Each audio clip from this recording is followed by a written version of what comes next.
Bonjour à tous, bienvenue pour notre moment de matinale, moment de méditation. Et ce matin, j'aimerais citer une histoire qui se trouve dans un livre que Kuhn a écrit, c'est ce sauvetage in extremis. Et pour cela, il s'inspire de cette fameuse parabole du fils prodigue, où au verset 14 du chapitre 15, il dit « Quand il eut tout dépensé, une grande famine survint dans ce pays-là, et il commença à manquer de nécessaire. » Voilà, et il fait le lien avec une histoire où dans un village, une veuve d'un certain âge vivait avec une fille très honnête et très prieuse, mais son frère, le fils Thomas, était méchant et même était de plus en plus marqué par une certaine méchanceté envers tout ce qui l'entourait. Un beau matin, il décide de partir sans ce mot et quitte le village sans dire au revoir à personne, pas même à sa mère ni à sa sœur. Et après avoir attendu vainement son retour, jour après jour, la mère le guettait, mais à force d'attendre, elle s'effondra de chagrin et se coucha pour ne plus jamais se relever.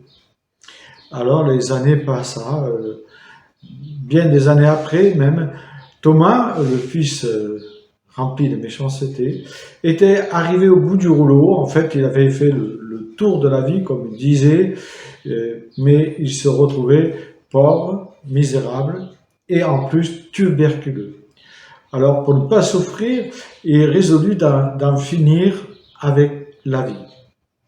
Il décida donc de se noyer et pour cela, il avait choisi le pont d'où il voulait se jeter, un pont bien précis auquel il pensait.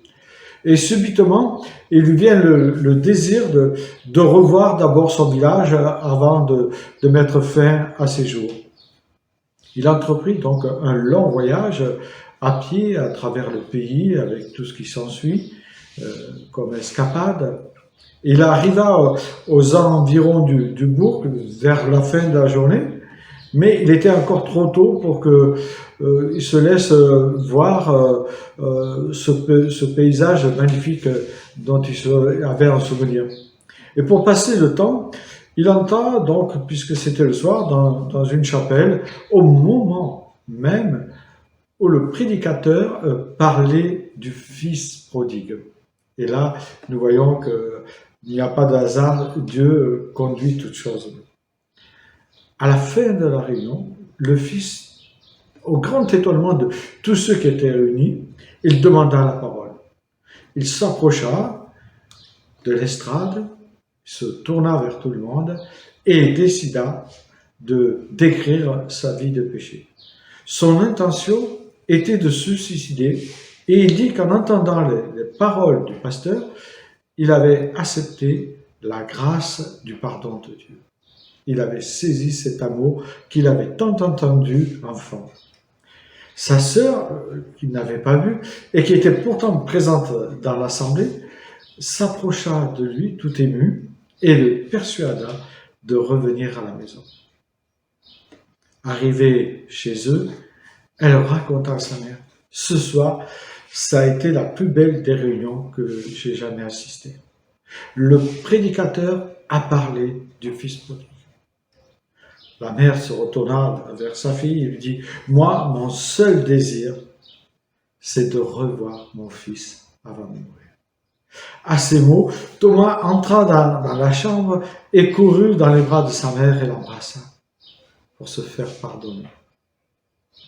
3 jours plus tard, il se tenait devant la tombe de sa mère et, vaincu lui aussi par la maladie, la rejoignit 2 semaines plus tard. Voilà comme Dieu prévoit toutes choses dans nos vies.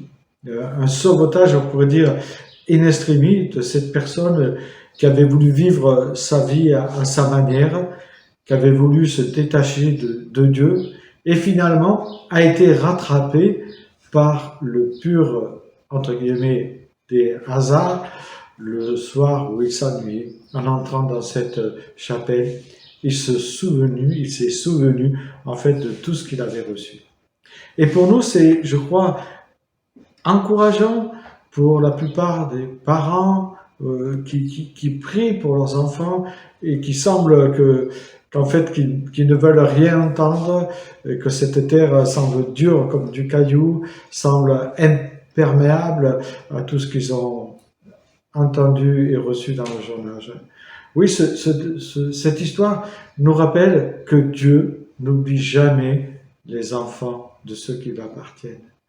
Dieu a des promesses pour nos enfants et il veut que nous ayons confiance, que jusqu'à la fin de nos jours, nous puissions prier pour eux, intercéder pour eux, afin qu'eux aussi, ils puissent donner leur vie à ce roi des rois et seigneur des seigneurs qui nous accompagne tous les jours. Oui, Dieu peut sauver in extremis, et je crois que plusieurs parmi nous ont dû s'apercevoir que Dieu intervenait in extremis dans la vie des gens. On a déjà vu des gens qui ont entendu le message de l'évangile pendant même 80 ans sans jamais y répondre, et puis un beau jour, on ne sait pas pourquoi, voilà, qu'ils répondent à l'évangile. Alors Dieu nous invite à persévérer dans la prière pour nos enfants, mais dans la prière pour ceux que nous aimons, dans la prière pour ceux que nous n'aimons pas, et dans la prière aussi pour ceux qui nous sont chers. Et je vous invite à garder cette confiance pour pouvoir continuer à prier pour ceux que vous aimez. Dans le nom de Jésus-Christ, passez une bonne journée.